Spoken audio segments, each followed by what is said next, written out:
आपल्या सगळ्यांच्या आशीर्वादाने भारतीय जनता पार्टीचा महायुतीचा उमेदवार म्हणून मी निवडून आलेलो आहे।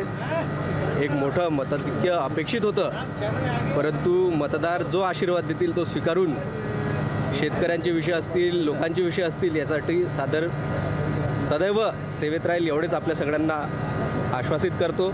आपल्या सगळ्यांचे आशीर्वाद माझ्या पाठीशी राहिले, आपले सगळ्यांचे आभार मानतो।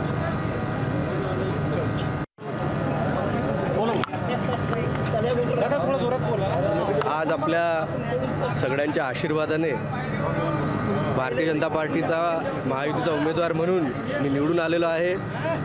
एक मोठं मताधिक्य अपेक्षित होतं, परंतु मतदार जो आशीर्वाद देतील तो स्वीकारून शेतकऱ्यांचे विषय असतील, लोकांचे विषय असतील यासाठी सदैव सेवेत राहील एवढेच आपल्या सगळ्यांना आश्वासित करतो।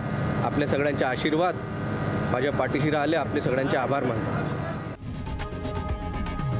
लोकशाही मराठी ऐका, पहा, जागरूक रहा।